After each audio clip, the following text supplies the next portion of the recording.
So in this video I'm going to show you how I put together my more screen accurate Ian McKellen Magneto Marvel Legends figure using very minimal customizing skills.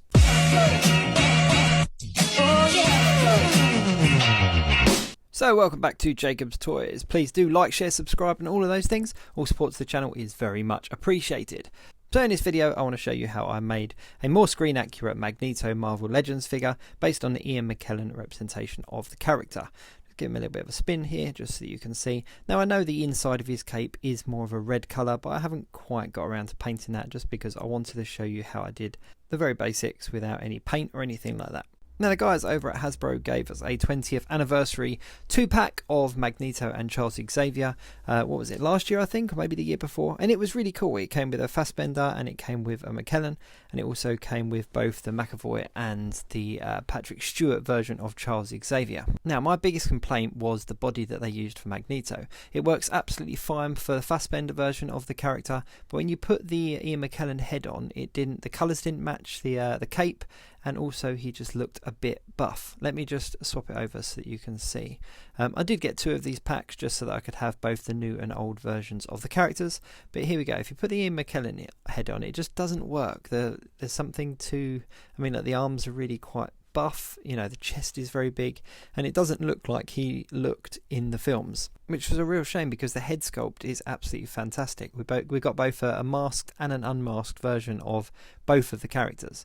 So let me just put the Fassbender head back on this one. But as a Fassbender Magneto, this looks brilliant. I had 0 complaints. The colours all matched, the outfit matched. As I said, the head sculpts are really nice. So I was really happy with the Michael Fassbender version of Magneto, but I wanted to create a body that represented the Ian McKellen version a little bit better. Now I saw a lot of people using like Kylo Ren from Black Series, but for me personally that just looked like a Magneto head on a Kylo Ren body.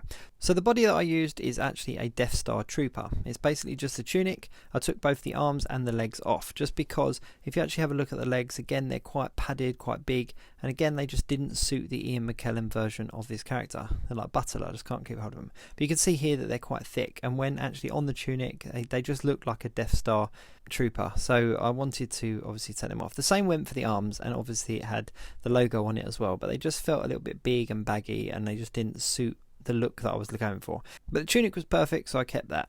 I then got a Dryden Voss figure, which is played by Paul Bettany, and that came with the rest of this figure. So it came with the arms and the legs, and obviously the cape stroke jacket as well. So I just boiled and popped. So I just put both figures in a cup of hot water, pulled the arms off, pulled the legs off, swapped them over, and they all went in really nicely. Now the hands I used were actually from a Deadpool, just because the Deadpool movie Deadpool figure had the open palm like Magneto does, so I just put those on, and obviously represents the Magneto's kind of black gloves as well. Oh, and I also painted the belt black. Well, I didn't paint it, I used a permanent marker. Now the head doesn't fit on exactly, so I put a little bit of blue tack in there just to hold it in place, and I used that permanent marker, as I said, on the belt just to get rid of the silver.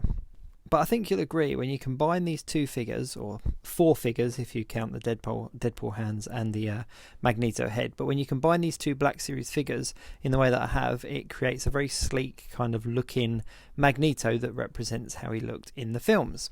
Now, if I get out the Xaviers as well, now he came with the standard wheelchair, so there's the McAvoy with the standard wheelchair, and then for the Patrick Stewart I used the old wheelchair that came with the original figures, like back in the day, the figures that came with those first couple of movies, just because again it represents his wheelchair in those earlier movies.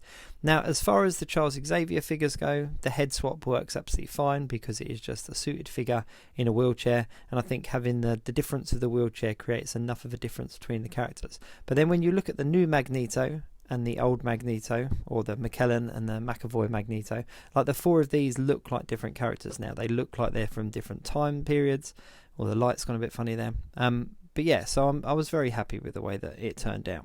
It's a very, very simple mod to do. Oh, actually, let me just grab Mystique as well, because obviously we got the original Mystique in the line as well, and obviously she follows Magneto around throughout those movies, and I just think that a pair of these look absolutely brilliant together. I'm really pleased. I'm not going to lie. I think I probably will go and paint the inside of his cape just to get it even more screen accurate, because obviously he had that kind of red maroon colour within his cape. So I think I will do that at a later date. But I wanted to get a video out just to show you how easy it was to customize this, or kit bash this as you would call it. It really is just a case of putting those 2 Black Series figures in a cup of hot water, swapping the arms and legs around, popping the Magneto head on, and then obviously just putting the cape on as well. I did cut off the kind of the tassel. There was like a tassel across the cape, and I just cut that off with a simple slice of a knife. But there we go. So there's your original X-Men kind of trio. I'm not going to get a Logan out because we've got loads of Logan figures, so you know what Hugh Jackman's Wolverine looks like, so I don't need to bother about that. But yeah, so there we go. So very simple to do, very straightforward, and I honestly think it's a much more screen accurate version of the character. Had a lot of fun photographing him. I'll pop some of those pictures up in a minute, but you can check those out over on Instagram at Jacobs_toys.